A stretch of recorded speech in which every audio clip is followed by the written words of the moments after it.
Hello and welcome to Investing Confidential from Brazil. Yes, I am in Brazil. As you can see, this is not my normal background. I'm going to be coming out with a couple of videos on Brazil. Very interesting things going on down here. It feels more back to normal than Midtown Manhattan does, which is crazy.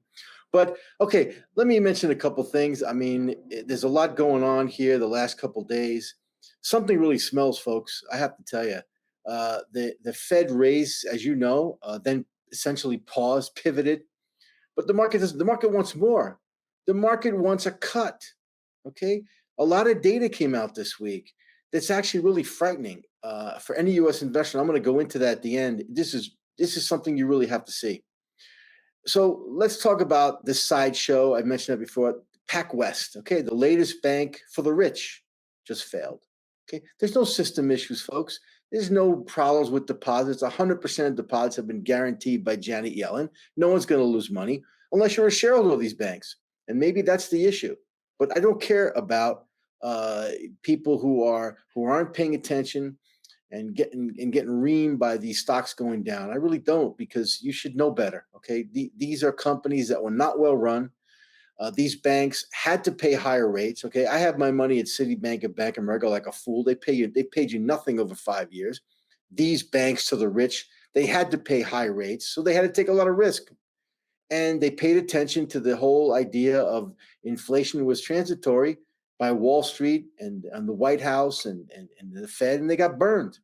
Okay, but again, the common person or anyone who had money at the bank has no problems. Okay, but if you're a shareholder, you got real problems. But I got to tell you, what's really bothering me is the timing. Okay, the Fed raises, they pause, they pivoted, but no cut. So all of a sudden, 24 hours later, there's a bank crisis in Beverly Hills. Okay, the powers that be, folks, they want the Fed to cut. They are going to force the Fed to cut. How are they going to do that? They're going to put a bank failure every other day, probably an insurance company, and they're going to force Powell, who I'm actually thinking is trying to do the right thing, but we know he's a dove.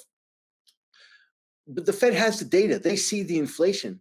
Okay, they know what they have to do, and they've been trying to do the right thing. But this artificial bank crisis, and I call it artificial, is scaring the crap out of people. Okay, inflation's sticky. When something goes up, something goes down. When something goes down, something goes up. Commodities coming off a little bit, but wages, which is the real problem the Fed is seeing, they're going higher. Cost of labor is going up. Okay, housing prices are elevated. They're not going down because there's no bids and no one wants to hit a low bid, but rents are coming down. The opposite will happen in a few months. Rents will go up, housing prices will come down. The bottom line is, folks, inflation is sticky. Okay, the Fed is in trouble. They're going to make a policy error because the market, Wall Street, and the politicians want the Fed to cut. Okay, bottom line. Money printing, everything else is thrown inflation into a nightmare scenario. But look, the powers that be, they're morons, they're fools. They're going to get their way, okay? And the Fed's going to make a policy error, and things are going to get a lot worse. But this made-up banking crisis is going to continue, as I told you. And but look at this. Every one of these banks, these smaller banks and insurance companies, they're technically insolvent. Okay, they've got massive losses in bonds. Now, this is mark to market. This isn't selling. A lot of them don't have to sell because they have the Fed window. Okay, this is the hypocrisy of it all. If you want your deposit, the Fed window, they go to the Fed window and they borrow and they pay you out. There's no banking crisis. They're causing a banking crisis. Okay, because again, as I told you before, here we go. Terminal rate over 5% again. This is telling you. This is all about inflation, keeping rates higher. The terminal rate, not the Wall Street economists' expectations of a rate cut, which there are a lot of economists expecting in July. That's not going to happen. Okay, but the terminal rate is what you have to watch. Forget about Wall Street. Forget about the White House. Okay, some more data came out the last few days. JOLTS data. Okay, very negative for the White House, very negative for the Wall Street economists who don't think there's a recession coming. And I'm 100% sure a recession's coming. But look, the job openings have plummeted. Okay, what's next? Unemployment is going to skyrocket. I told you before, it's going to be like a hockey stick. They call it a hockey stick effect. Okay, rates, they say rates are too high. Okay, the market is in really bad shape. But as I told you before, you can't get too bearish because, as I showed you the last video, positioning is over bearish. Okay, so I wouldn't be investing in stocks. It's probably difficult to get too short. You could probably day trade short, but it's very bearish. And look what's also individuals. This is incredible. Are out of the market. You guys, retail investors, they sold almost twice what they bought, so they're out of the market. That's actually bullish, believe it or not, in a contrarian type of way. So you've got all this negative economic data and real data, and you've got positioning incredibly bearish. So it's very difficult to stay short. But here's another another bearish statistic: market breadth. Okay, two stocks, Apple and Microsoft, they represent almost 14% of the entire market. This has never happened before. This is insanity. Complete insanity. Therefore, the market breadth, meaning number of stocks moving the market, is thinner and thinner and thinner and at very dangerous levels. Okay. But again, positioning is bearish, so just be careful here. But things are really getting dicey. Okay, let's talk about Apple. Here's an article here. Apple is a Chinese company. I've been saying that for a lot of months since I started this video. Apple's a joke. They've been massaging their earnings forever. Their last two earnings reports were not good. The stock kept going up. But again, anecdotal evidence. I've been showing these charts. I'm not going to show them again. Taiwan, South Korea, exports. They've collapsed. Okay, Taiwan, South Korea produced the most chips. They produce all the parts for phones, everything else, computers. Exports have collapsed. Demand for semiconductors have collapsed. Semiconductor prices have fallen to the cliff. And I've shown this before. Eventually, Apple's going to have to stop massaging, and they're going to have to show the real numbers. And when they do, the stock will collapse. Okay, that's the bottom line. Look here, App Store revenues. I showed this before, disappearing. I mean, how does Apple and Microsoft hold up into this kind of? And again, talking about Microsoft. Okay. Artificial intelligence, and I'm going to do a video on artificial intelligence very soon. Artificial intelligence is going to decrease the need for Microsoft Office. Probably already has. PC demand is halted. How does Microsoft hitting new highs every day? $1 trillion market cap. That's insane. Okay, just be careful. I would not own either one of those stocks. And overall, earnings season was not good. Okay, and here you go. Typically, the Fed doesn't hike rates with declining earnings. We're seeing that now. Again, very, very bad. Okay, and now the SEC is attacking buybacks. Okay, buybacks are the only thing keeping this market up. There was record buybacks in 2022. The market went down, but over the last 10 years, it's all been about buybacks. They've been responsible for over 100% of the actual gains in the market. And the SEC is going to make it more difficult. So again, whatever's been driving the market up is going away.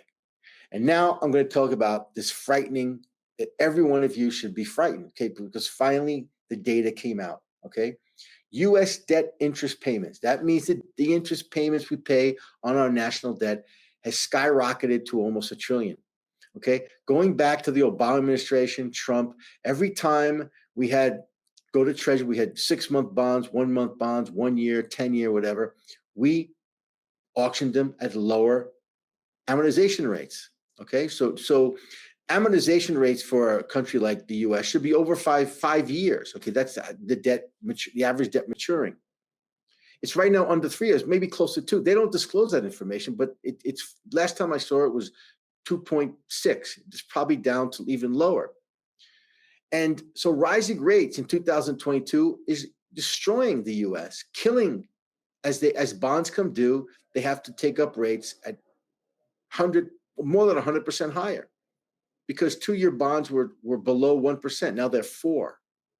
Okay, this is hitting the U.S. Treasury to finance themselves because we're over-levered beyond belief. Okay, it's continuing to finance at higher rates. So the worst is yet to come. We haven't seen the worst. The worst is yet to come. We've got 10-year bonds coming due, 30, and they're going to be at substantially higher levels. Okay, and there's no stopping it. There's absolutely no stopping it. So here's something I did on AI. Okay, I put in some basic information about the U.S. debt. And, I'm not going to read page for page, but this is no emotion, absolutely no emotion. And this is what this is telling you. So as you can see here, AI is, again, no emotion. No Wall Street compromise. U.S. government spent, this is 2022, 475 billion interest payments. That number skyrocketed now. It's, as I told you, it's almost a billion. But this is just, again, the AI doesn't have that much data, the recent data. So let's just go with it. Interest payments are expected to grow by 35%. They're going to grow 100%. That's the reality.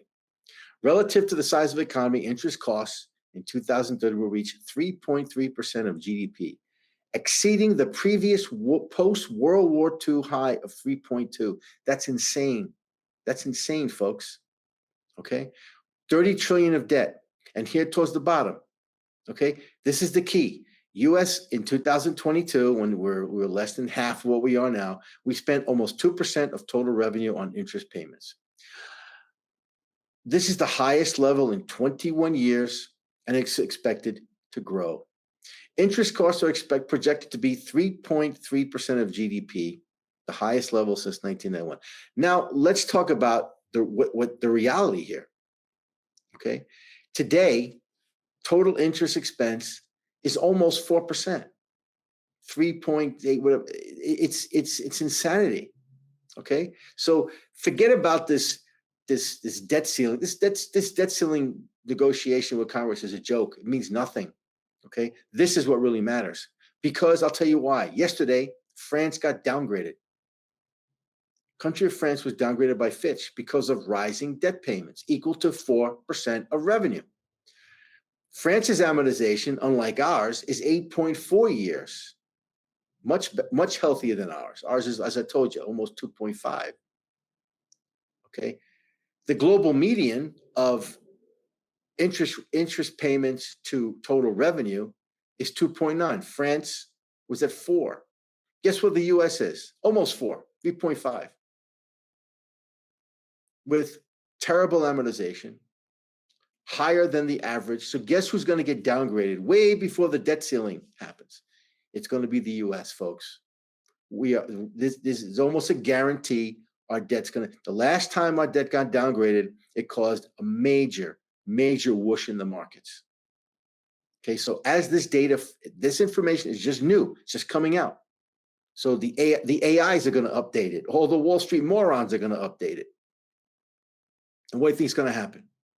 Look back during the Obama administration, conveniently enough, when our debt was downgraded. Look what happened to the bond markets and the stock markets. Okay, folks, so from Brazil, all you investors, be careful out there.